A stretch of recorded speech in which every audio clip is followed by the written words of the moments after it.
एक गांव में एक संत रहते थे, तो शाम को उन्होंने विचार किया कि गंगा स्नान करके आते, चलो धीरे धीरे निकलेंगे तो सुबह तक पहुंच जाएंगे। महात्मा शाम को निकले, धीरे धीरे धीरे धीरे आगे बढ़ते गए और आगे बढ़ करके देखा तो रात के 11 बज चुके हैं। उसी क्षण उसी मार्ग से चोरों की एक टोली निकली और चोरों ने देखा कि महात्मा है। पूछा कि महात्मा कहाँ जा रहे हो? महात्मा ने कहा गंगा स्नान करने जा रहा हूं भाई। पर चोरों के मुखिया ने विचार किया कि महात्मा है, दयालु होते हैं, कहीं ऐसा ना हो कि हम सामने वाले गांव में चोरी करने के लिए जा रहे हैं और महात्मा वहां पर किसी को बता दे तो। इसलिए ऐसा करो, अपनी चोरी पूरी हो जाए उसके बाद में इसको छोड़ना, तब तक इसे साथ में रखो। महात्मा को बोला कि महात्मा अब आप जा नहीं सकते, जहां हम जाएंगे आप भी वहीं चलोगे। महात्मा ने कहा भैया यार मेरा काम क्या है आप लोगों के साथ में? कि नहीं, जो हम करते हैं वही करेंगे, चलो।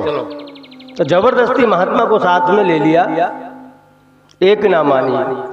महात्मा भी बेचारा दयालु था, सीधा था, चोरों के साथ में हो लिया।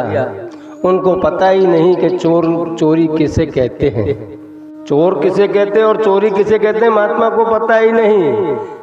अब उन्होंने देखा कि रात के 12-1 बज चुके हैं और उन चोरों ने एक घर के अंदर सेंध लगा दी। घर का पूरा परिवार सोया हुआ, एक चोर को बाहर खड़ा कर दिया। देखने पर बाकी के सब घर में कूद गए, महात्मा को भी अंदर ही ले लिया।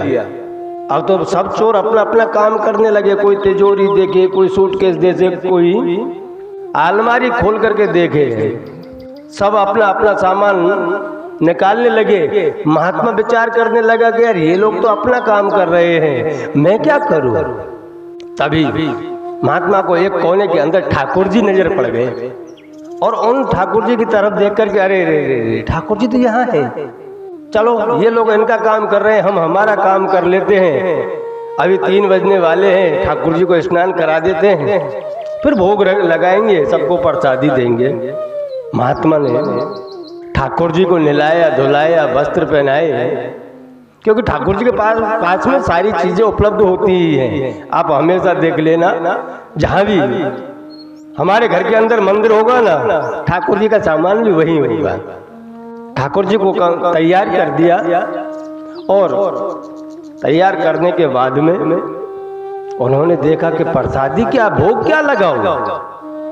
हमेशा ठाकुर जी के पास में ही एक डिब्बा मिष्ठान का मिल गया, उसी में से कटोरी में रख करके ठाकुर जी को भोग लगाया। और जैसे ही भोग लगा करके, क्योंकि भोग लगा करके फिर उसको शंख भी तो फूंकना पड़ता है ना, उठाया शंख और महात्मा ने पूरी जोर से शंख फूंका। घर वाले तो घर वाले, पड़ोसी भी जग गए और चोरों को लगा कि अब हमको जब फंसा दिया इस महात्मा ने, वो भी सब अपनी अपनी जगह पे छुप गए। महात्मा तो अपनी मस्ती में मस्त भगवान को रिझा रहे हैं, ठाकुर जी को रिझा रहे हैं और शंख फूके जा रहे हैं। तब तक तो घर वालों ने आकर के महात्मा को घेर लिया, चोर चोर चोर, पकड़ो पकड़ो। गांव वाले भी इकट्ठे होने लग गए। अब पूरे घर वाले विचार करें कि महात्मा शंख फूक रहा है, ये तो कोई साधु है। तब घर के बुजुर्ग ने एक ने पूछा कि महात्मा आप क्या कर रहे हो?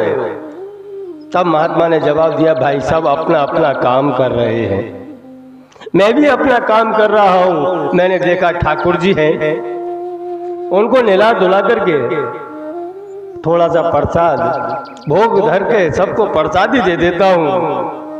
पहले ठाकुर जी को भोग लगा दे, उसके बाद में आपको भी प्रसाद दूंगा और जो चोरी करने आए उनको भी प्रसादी दूंगा। तो सबको पता चल गया कि महात्मा चोरों को पकड़ाने के लिए आए हैं। चोर वहां पकड़े गए। मेरे कहने का मतलब ऐसा है भैया कि जिस घर के अंदर किसी संत के पैर पड़ जाए तो वहां से बुराइयां दूर भाग जाया करती हैं। वह तो अचानक अनजाने में संत के पैर पड़ गए और चोर पकड़ में आ गए। इसलिए अपने अपने जीवन के अंदर कोई ऐसा बुरा कर्म मत करो जिससे पछताना पड़े, क्योंकि वो चोर लोग भी पछता ही रहे थे कि काश हम इस महात्मा को साथ में ना लेकर के आते तो अच्छा था। पर ना करे नारायण, क्या होने वाला है भैया। संत को लिया है साथ में तो किसी को तो बचना पड़ेगा।